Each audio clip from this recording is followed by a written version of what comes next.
আল্লাহর কাছে যদি ওই সময় ফরিয়াদ করি, রব্বানা যালামনা আনফুসানা ওয়া ইন লাম তাগফির লানা ওয়া তারহামনা লানাকুনান্না মিনাল খাসিরিন। আল্লাহ তাআলার কাছে যদি বলি, আয় আল্লাহ, গুনাহ করতে করতে জীবন শেষ হয়ে গেছে, জীবনের শুরু থেকে আজ পর্যন্ত কত গুনাহ করেছি, অভাব নাই, হিসাব ছাড়া।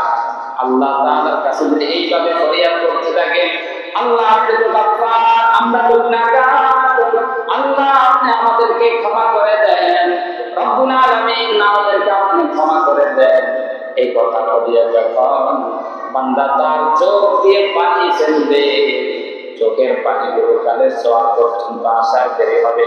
রব্বুল আলামিন ওই সময় ফেরেশতাদেরকে ডাক দিয়ে বলবে, হে ফেরেশতারা, আমার বান্দা আমার কাছে কি চায়, তোমরা কি জানবে?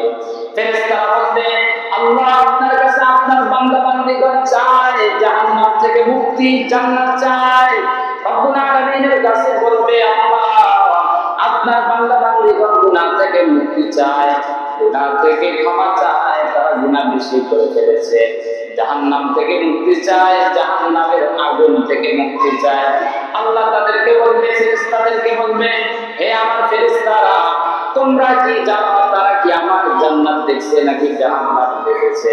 তারা কি আমার জাহান্নামের আগুন দেখেছে? না না। আল্লাহ তাআলা বলবে, তোমরা সাক্ষী থাকো, আমি আমার বান্দা বান্দীকে বিধান হিসাবে মাফ করে দিলাম। সুবহানাল্লাহ।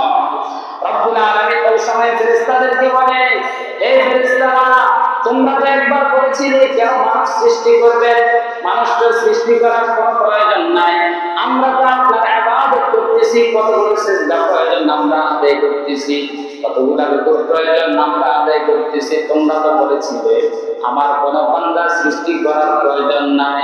তোমরা দেখতেছো না, এখন দেখো, দেখো আমার বান্দাগণ আমার গুনাহ করবে, আমার জন্য তারা আল্লাহর কাছে আমার কাছে ক্ষমা প্রার্থনা করবে, গুনাহ করে করে করে তাদের জীবন শেষ হয়ে গেছে দুনিয়ার কোনো দরবারের মধ্যে, না যে আমি